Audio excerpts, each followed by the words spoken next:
when the people who should protect you become the source of your pain. I want to tell you about someone who's changing lives in the quietest, most powerful way possible.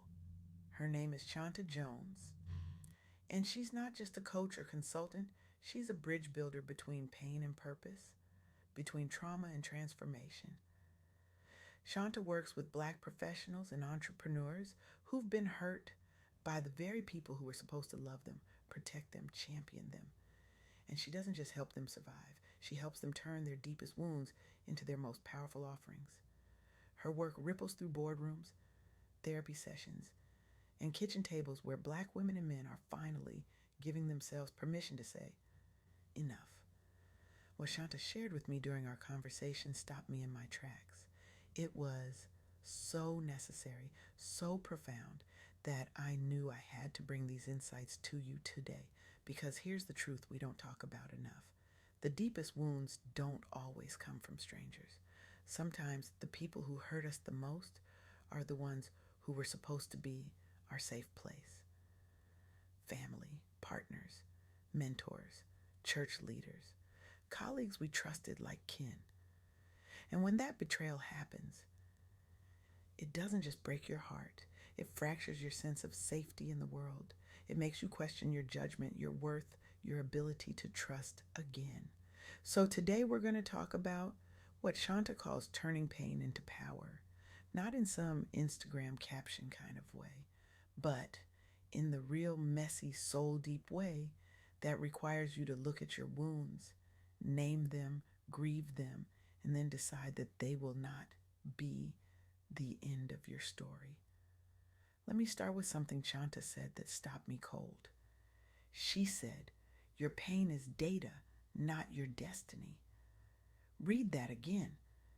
Your pain is data, not your destiny. When the very people who were supposed to protect you became the source of your hurt, you have a choice. You can let that betrayal define your identity, or you can let it clarify your purpose. And that shift, that one decision to treat your pain as information instead of a life sentence, changes everything. Now, let me tell you about a woman we'll call Monique. Monique grew up in a home where speaking up was labeled as disrespectful. Every time she tried to express hurt, she was told that she was too sensitive, doing too much, being dramatic. So she learned to shrink. She learned to swallow her emotions. She learned to overperform to make everyone proud. And that role followed her into adulthood. She became the unofficial fixer at work, holding everything together while being overlooked for promotions.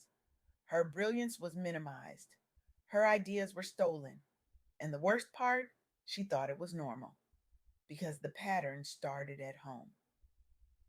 Monique's deepest pain wasn't just the racism and sexism at work, it was realizing that the emotional harm she tolerated in professional spaces was a direct echo of what she endured growing up. She had been trained to accept confusion and hurt as the price of keeping the peace. She had been groomed to believe that her voice didn't matter, that her feelings were inconvenient, that her presence was conditional. But here's where the story shifts. Monique started therapy. She joined a support circle for Black women professionals. She began tracking how often she stayed silent in meetings or family gatherings out of fear. And then she did something radical. She set a boundary with her family. No more dismissing her feelings. And she set a boundary with her job. No more unpaid emotional labor and idea theft. Eventually, she left that company and launched her own consulting firm. Within 2 years, Monique landed contracts with organizations that respected her expertise, doubled her income, and built a team of Black women she paid equitably and treated with the care she never received. Her pain around being silenced became the fuel for building a culture where Black women's voices are centered. But here's what really gets me, her milestones weren't just financial. The first time she corrected a client who tried to undercut her fee, the first time she chose rest over people pleasing, the first time she told her family, I love you, but I will not be spoken to like that. Those were her victory laps. Today, she mentors young Black women entering corporate spaces, teaching them how to negotiate, advocate, and set emotional boundaries. Her story shows how you can turn a lifetime of being silenced by those who should have protected you into a legacy of building safer spaces for others. And that brings me to the second truth Chantá shared. You can set boundaries even with people who should love you. Let me say that again. You can set boundaries even with people who should love you. Protecting your peace sometimes means redefining relationships with family, partners, leaders, or institutions that failed you. Turning pain into power isn't just poetic language, it looks like saying no more and creating boundaries where there used to be blind loyalty. Let's talk about Darius. Darius started a tech company with a friend he trusted like a brother. When the business took off, that partner cut him out of key deals, rewrote contracts behind his back, and framed it as just business. For Darius, the breach wasn't just financial, it was soul deep betrayal. He had to confront the shame of being betrayed by someone he loved and trusted, plus the stereotype that Black men must always keep it together and not talk about emotional pain. He was left with legal battles, a damaged reputation, and the weight of feeling foolish for not seeing it coming. Growing up, Darius was taught to be the strong one. No tears, no vulnerability. Always look out for your brothers. That training made him loyal, but it also made him overlook red flags in the name of brotherhood and community. He thought loyalty meant silence. He thought brotherhood meant sacrifice without reciprocity. But instead of hardening his heart and deciding never again, Darius got support from a lawyer, a therapist, and a coach who specialized in Black male leadership. He educated himself on contracts, equity, and governance so that no one could ever use his lack of information against him again. Then he built a new company with clear agreements, shared power, and transparent systems. Darius rebuilt his business, attracted values aligned investors, and created a model where trust is protected by structure, not just feelings. He transformed his pain into power by turning his personal lessons into policies that safeguard future collaborators and employees. His milestones included winning his legal case, launching his second company, and more importantly, hosting internal healing and transparency sessions where his team could talk about conflict, mental health, and money openly. He didn't just rebuild a business, he rebuilt a healthier model of Black male leadership. Today, Darius speaks at accelerators and incubators about legal literacy, emotional intelligence, and trust among Black founders. His story shows that even when the people who were supposed to ride for you leave you wounded, you can use that pain to build smarter structures and more liberated ways of doing business. Now, let me tell you about Tasha. Tasha was raised in a tight knit church community where she was groomed to serve, but not to be safe. She had been the golden girl of the church, singing on the praise team, leading youth groups, always smiling, always serving.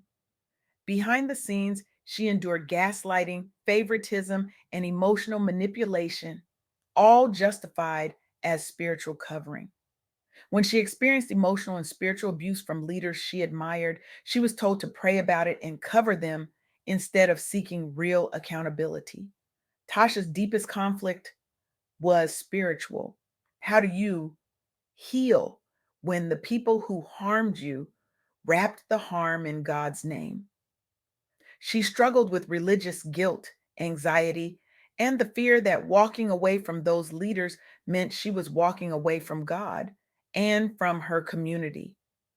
Her healing began when she gave herself permission to question harmful teachings and found a therapist and spiritual mentor who affirmed both her faith and her trauma. She slowly stepped back from that environment, created a small healing circle for other Black women with church related trauma, and began using her gifts in spaces that honored her humanity. Tasha's pain turned into power as she became a licensed counselor, a top and spiritual coach. helping Black women disentangle God from abuse. She built a practice that centers rest, emotional honesty, and liberation, proving that you can keep your faith while releasing what harmed you. Key milestones included starting her first healing circle with just 3 women, publishing a short devotional on healing from spiritual betrayal, and opening her own practice. Each step was a declaration. I will not let what they did to me be the end of my story. Her work now ripples through families and communities as more Black women learn language for their pain, tools for their healing, and courage to set boundaries with harmful leaders. Tasha's journey shows how turning pain into power can shift entire spiritual ecosystems. And this is the third truth Chanta left me with. Your story can become strategy and service for others. What moves me about the work Chanta does and what moves me about these stories is that none of these people stopped at survival. They built tools, practices, and pathways so that other Black professionals and entrepreneurs who've been hurt by the people or systems that should have had their back can heal, rebuild trust in themselves, and lead from a place of wholeness. They didn't just heal, they created healing ecosystems. They didn't just set boundaries.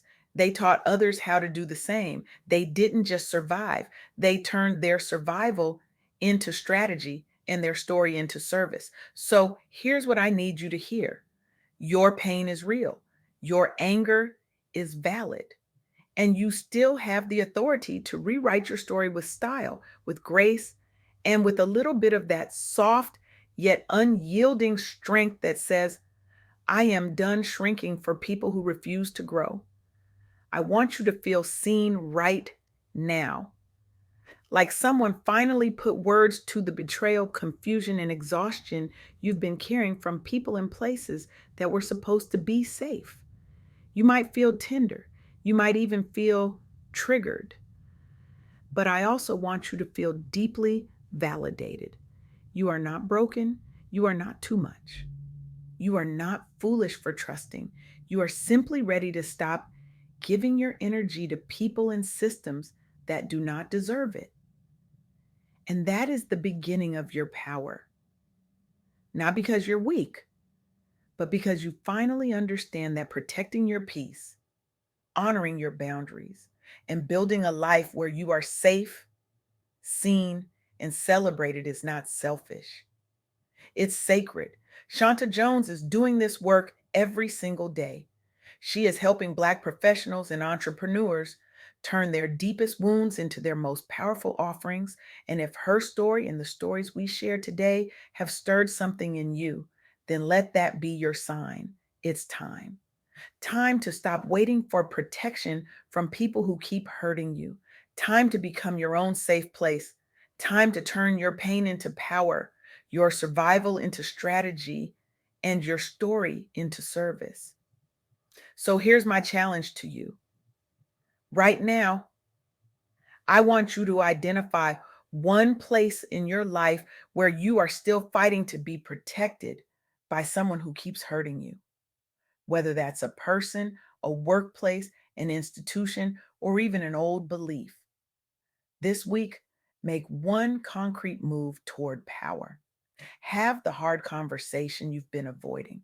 Set one new boundary and hold it. Or start the exit plan you know your spirit has been asking for. Do not try to fix everything at once. Choose one act of self protection that says, my pain will not be wasted. My power starts here. Because the world doesn't need another version of you that's smaller, quieter, or more convenient. The world needs you whole. The world needs you free. The world needs you powerful. And that starts the moment you decide that no one, not family, not faith leaders, not colleagues, not partners, no one gets to make you feel unsafe in your own skin ever again. You are worthy of softness. You are worthy of rest.